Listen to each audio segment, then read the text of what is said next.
Hello and welcome. You're having a panic attack. How do you even know it's a panic attack? And what can you do to get over this overwhelming feeling? The feeling of losing control. I've had dozens of panic attacks, and none of them have killed me. In those moments, you feel like this is going to be it for me. This one is going to get me. Well, I'm here to say that I've been through those moments dozens of times, and none of them have killed me. I actually got out on the other side of all of these stronger and braver than ever before, and I'll tell you how you can do that. Well, here are signs that you are having a panic attack. First, you've checked in internally. You've checked in on yourself and you've noticed something strange, a strange feeling, a strange sensation, and then you get the voice, oh no. And it's that voice of what if or oh no that snowballs your anxiety so high and so fast, and then you start to feel the racing heart. Your mind starts to go blank in some sense or just race. Then you get the hyperventilation, the trouble breathing.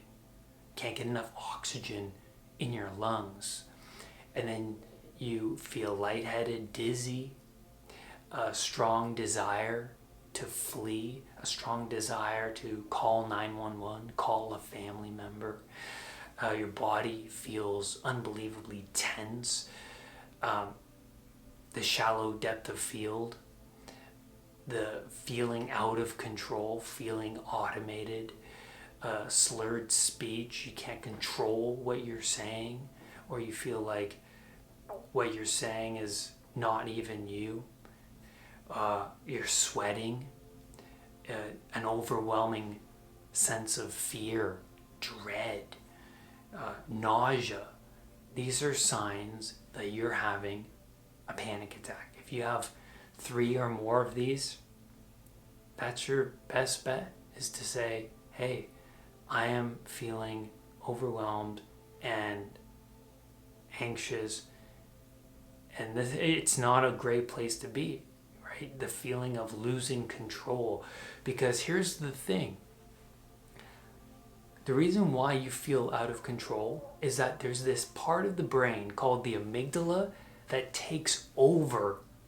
This part of the brain has been evolving within us for hundreds of thousands of years, and it works unconsciously.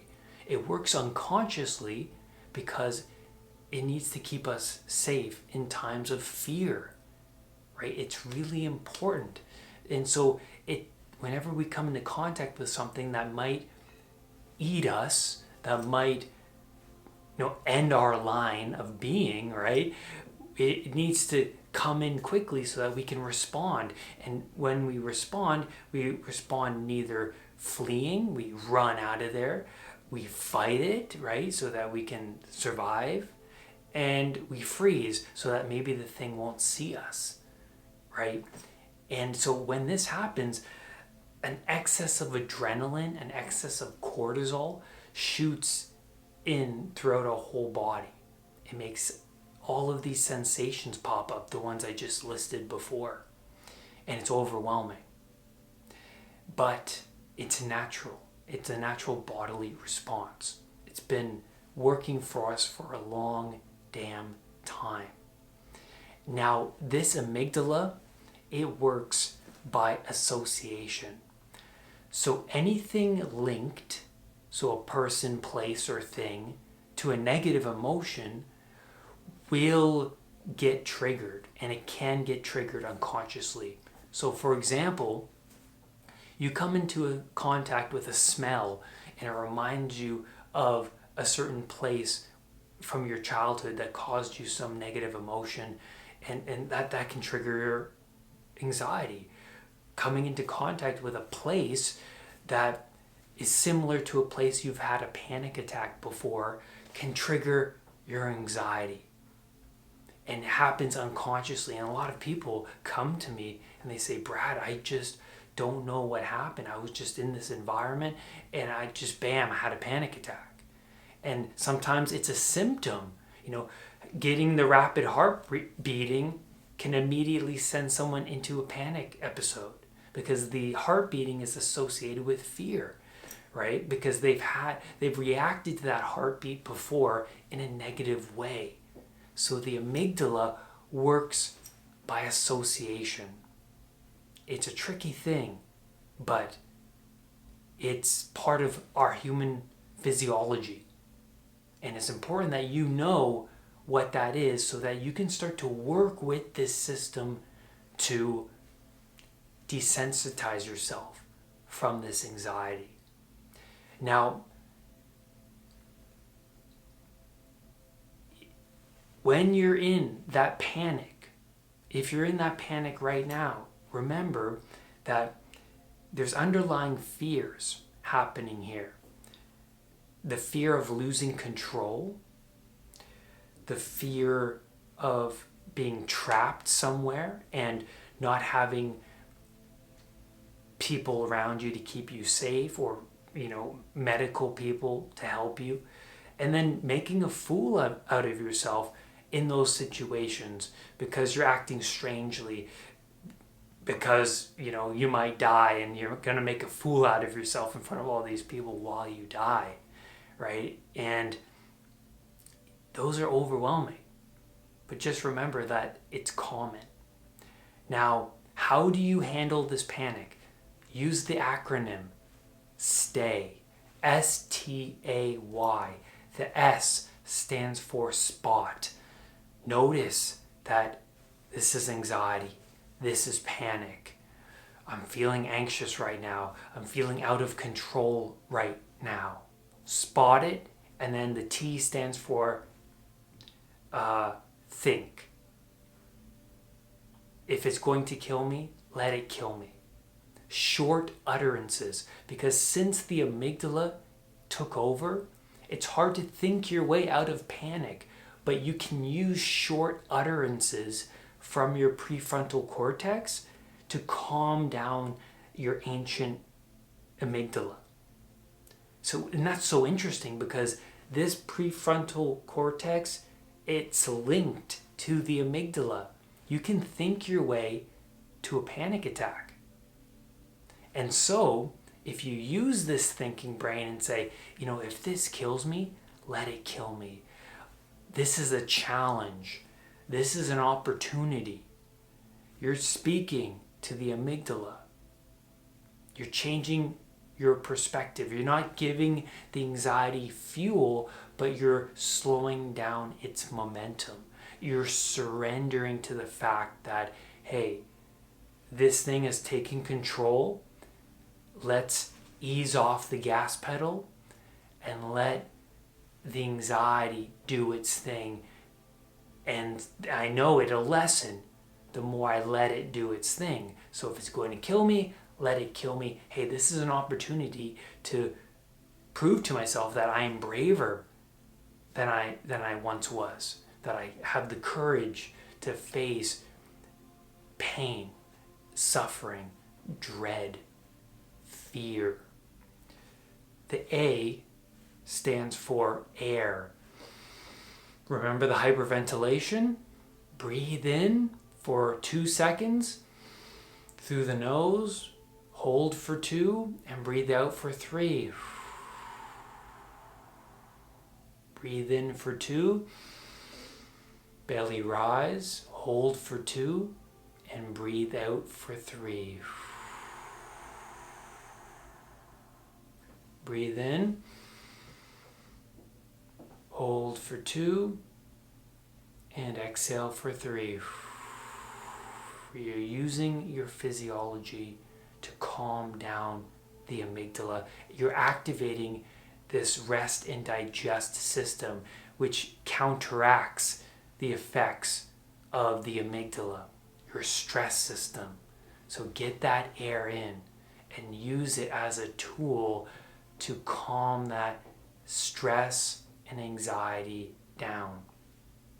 The next and last thing you need to do is yield. You need to ride the wave and let the anxiety pass. Wait for it to go. Wait. That is the key word here. You know, the acronym S.T.A.Y and then the Y, meaning yield, I'm trying to emphasize how important it is to stay in your environment and not run away. You need to stay and ride the wave. What that's doing is you're now making new associations with the amygdala. You know how the amygdala was associating things in its environment with fear, your sensations with fear? Now, because you're staying and you're riding the wave, the amygdala is starting to learn new associations. Oh, Brad can actually stay here and survive. He can stay in this environment. He can stay with these feelings and he can survive. It's not going to eat him. It's not going to kill him. And so the amygdala is making new associations when you face your fear. And thus the desensitization process is happening. You're lessening your sensitization and you're not carrying around this fear into the next situation by running away, by coping. You're facing it. You're sitting with the uncomfortable, overwhelming sensations, and now you're making new associations unconsciously. And your anxiety will lessen. And once it gets from an 8, 9, 10 down to a level 5, 4, then you can leave the environment, because now you're creating these new links within the brain. Really powerful. So stay. S.T.A.Y. Stay and ride that wave and prove your old self wrong. Take this video with you, and I hope that this video helped you understand what you're currently going through, your anxiety, your panic, the overwhelming feelings of dread. And take this with you and keep implementing this tool, because the more you implement this strategy, the more you have power over your anxiety rather than it having control over you. And eventually, you won't need this video because you will have practiced this for a long time and will have the confidence to handle any sort of anxiety in the future because you already know what to do. But remember, stay and re-watch this video over and over again until it's well learned and you've practiced this multiple times. Do not let anxiety define who you are. I will see you on the next video. Bye for now. Make sure you hit that subscribe button and that bell so that whenever a new video of mine appears, you will be one of the first to know. Namaste.